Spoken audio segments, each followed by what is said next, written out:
cuál será la solución económica para el país.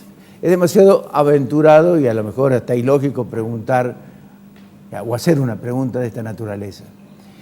Eduardo González Holguín es un economista que mantiene un equilibrio realmente interesante a la hora de analizar el contexto económico nacional. Si bien está identificado concretamente partidariamente con el sector que pertenece al Frente de Todos, pero ha hecho un equilibrio particularmente importante e interesante para tratar de definir los errores y aciertos que provocan precisamente los movimientos económicos que de uno y otro lado se realizan. Con él queremos dialogar para saber si podemos aspirar a algo el día 11 de diciembre, cualquiera sea el candidato a presidente, o que allá sea el candidato a presidente. Eduardo, ¿cómo te va? Hola, Ricardo. ¿Qué tal? Bueno, yo he hecho una introducción, no sé si equivocada o no, pero creo que está bien. Está bien. Es cierto, porque, digamos, dentro del espacio, digamos, kirchnerista, hay mucha gente que no me quiere mucho, porque yo justamente durante, digamos, el gobierno anterior señalaba errores que no querían, digamos, aceptar, ¿viste? Porque, digamos, las cosas pasan, bueno, pues también porque tienen sus causas, ¿no es cierto? Y ahora, sin lugar a dudas, estamos en una situación muy difícil, donde recién estábamos hablando justamente que el Banco Central tiene un problema terrible, porque si no interviene, el dólar se va por las nubes. Estaban hablando recién, ¿no es cierto?, que el dólar, digamos, el contado con liqui ya está a 75 pesos. 75 pesos. Que el dólar blue está a 67. Y cerró a 61, 62, creo que. Claro, entonces, digamos, una escalada terrible. Se han perdido, digamos, depósitos en dólares, más de 20.000 millones desde las PASO hasta ahora, depósitos en dólares se han perdido. Si el Banco Central no interviene, bueno, esto sigue, digamos, desmadrándose, pero si interviene vendiendo dólares, se queda sin reservas. Claro. Entonces está como en una encrucijada muy dura.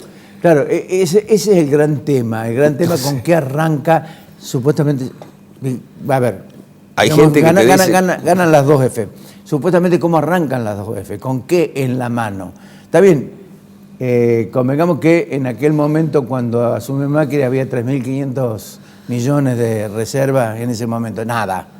Pero Alfredo decía la semana pasada que puede haber 15, puede haber 11, puede haber 5.000 millones, de acuerdo a esto que decías vos. ¿Cuánto más va a intervenir el Banco Central para tratar de frenar esto que cada vez nosotros estamos en una escalada, no es una corrida así, digamos, tremenda, pero es una mini corrida, o sea, porque permanentemente la fuga de capitales se está dando. Entonces yo creo que, bueno, va a entrar en una situación bastante difícil. Es más, hoy estaban denunciando algunos economistas que las cuentas, digamos, públicas están tocadas para simular que los ingresos fiscales son superiores a lo que son. Entonces también, digamos, los ingresos fiscales no están teniendo el superávit primario que están diciendo. Las cuentas, ¿no es cierto?, del pago de intereses hacen entonces que el déficit fiscal financiero siga muy grande. Entonces yo creo que va a ser bastante difícil. Yo lo que pienso que, digamos, apartándome un poco de mi situación de economista, es que hay que pensar la cosa desde la política. O sea, que es la política la que manda y es la política la que va a tener que entonces tomar la decisión, y a partir de la decisión política tendrán que venir los métodos económicos para sostenerlo. Es importante, por ejemplo, parar la fuga de capitales. Entonces yo pienso que este gobierno actual parte de una decisión política que es concentrar para fugar. Los Panama Papers, los Paradise Papers, nos muestra, que yo lo vengo reiterando hace rato, que nosotros estamos frente a una clase dominante que no está teniendo a Argentina como punto de acumulación. La vieja oligarquía tenía los campos acá, la economía de la oligarquía diversificada tenía campos, empresas, bancos, y seguía, digamos, invirtiendo acá. Y entonces me parece que es importante tomar este dato, que es una clase dominante en donde no está poniendo todo, digamos, el capital en Argentina y lo está fugando. Entonces hay que tomar, digamos, otra decisión. Y ahí nosotros tenemos cosas muy interesantes de la escuela de la CEPAL, donde la escuela de la CEPAL, buscando la racionalidad de los actores, propone justamente tratar de, digamos, de favorecer en la distribución del ingreso a los actores que apuestan a lo local en América Latina. no por patriota, sino a lo mejor directamente porque no les da el PINE para poder fugar capital. Pero en los hechos, ¿no es cierto?, la pequeña y la mediana empresa, digamos, apuestan a la región, en el caso nuestro, la Argentina. Los trabajadores en general también apuestan acá a la región. Entonces, yo pienso entonces que hay que pensar en una distribución del ingreso que apueste a los sectores que terminen invirtiendo en la República Argentina. Por supuesto que ahí tenemos otro problema, que a veces que desde economía se lo obvia, que son las correlaciones de fuerza. Y entonces nosotros entramos con un gobierno que va a ser, digamos, porque estar en el gobierno es estar al frente de un Estado, pero es un Estado debilitado, es un Estado que no tiene una correlación de fuerzas grande frente, por ejemplo, al capital financiero internacional. Claro. Entonces, esa situación, cómo vos desde la política, cómo logras hacer un armado político que te sustente, es justamente una cuestión muy importante. Porque ahora, digamos, lo que uno entiende es que se está frente, digamos, sobre todo, voy a decir, las dos F, en un discurso muy ambiguo para no espantar a nadie y tratar de lograr la mayor cantidad posible de votos. Bueno, supongamos que gane. Esos votos están expresando, digamos, una diversidad social. Sí. ¿Cómo se hace entonces para que cuando comiencen a aparecer las medidas concretas, esa diversidad social que te ha votado no te comience a abandonar?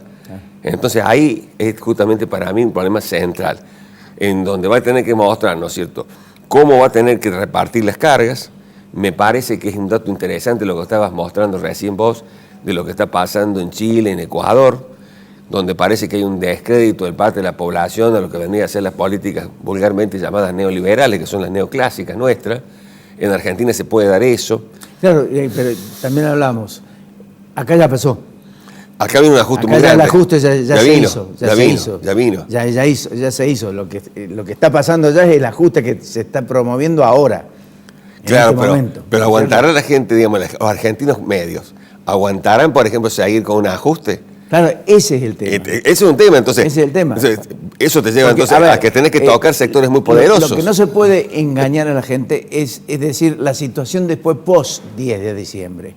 Porque después post 10 de diciembre depende de lo que te quede, depende de los 1.400 millones que tenés que pagar de dólares en el mes de diciembre, 245.000 millones de pesos que tenés que pagar en el mes de diciembre, 12.000 millones que se pueden ir a 20.000 millones en el 2020, 870.000 millones que tenés que pagar de pesos también en el 2020.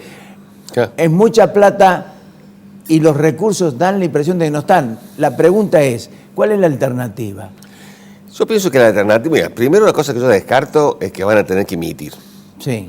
Van a tener que emitir y tampoco me asusta la emisión con respecto a la inflación porque estamos en una situación con, digamos, una alta, digamos, capacidad instalada ociosa y con alta desocupación.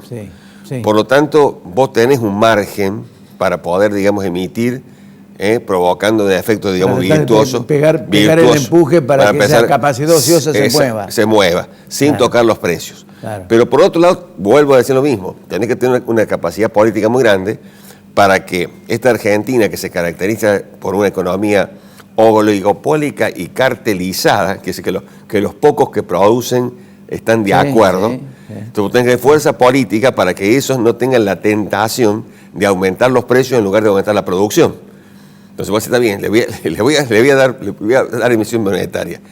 Yo tengo que tener fuerza política para que esa gente no tenga la tentación de decir, bueno, ya que hay más circulante, aumento los precios. Te lo están mostrando hoy. Están aumentando ya. Están aumentando ya. Por eso te digo, el nuevo gobierno tiene que tener mucha fuerza para poder parar eso. O sea, desde el punto de vista de la teoría económica, se puede perfectamente por esta situación. Con vos hablábamos recién, digo, Fernández dijo en un determinado momento voy a pagar con las LELIQ, los medicamentos. Digo, eso es emisión. Eso es emisión. Claro, para no pagar las LELIQ, claro, obviamente eso. Ahora, para no pagar las LELIQ, hay la posibilidad, vos me decías que existe o puede ser posible, la posibilidad de que las LELIQ se terminen convirtiendo en bonos voluntarios. Pues yo escuchaba a un banquero la semana pasada decir, a mí me dan bonos, yo devuelvo bonos. Es decir, ha habido una especulación concreta con tasas del 60, 70 y 80%, que ha habido, digamos, de alguna forma, se ha especulado con eso. Claro. La devolución de bonos voluntarios también puede Y ser además eso. los que tienen los bonos son los bancos, no podemos decir, como a veces puede ser un pequeño ahorrista que está desinformado. Digamos, el banco que está jugando con las LELIQ sabe que está corriendo, digamos, está jugando con fuego. Entonces puede haber, por supuesto, que pues yo no descarto nada. O sea, yo creo que va a venir. Es más, no me hablaba del plan Baker. Yo creo el plan Baker justamente se tomó, digamos, el precio, digamos, de los bonos en el mercado secundario. Claro. Y eso fue justamente, a partir de ahí se negoció. O sea, vos sabés que, digamos, tus bonos ahora valen un 40% menos.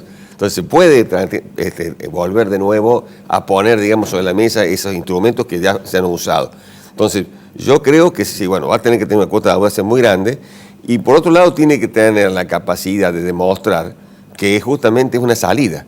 Si no se logra mostrar que esta es una salida, bueno, evidentemente que vamos a ir hacia, digamos, una situación muy conflictiva. Por eso yo no descarto nada, yo creo que está la emisión monetaria como posibilidad, está, digamos, hacer transformar, digamos, la ley en un bono, está tomar, digamos, los bonos de la deuda argentina con un descuento. Me parece que vamos a tener que ir a una negociación con el Fondo Monetario muy duro, aprovechando inclusive que el Fondo Monetario también tiene sus problemas, porque han prestado de más, han prestado mal, han prestado viendo que ese préstamo se iba en fuga de capitales. Entonces hay como, digamos, decirle al fondo, no te vengas a hacer el pícaro porque vos venías también obrando mal. Volvieron a la vieja usanza de no acertar nada. Sí, en el caso del fondo, si hacemos un recorrido acá, se han equivocado de punta a punta.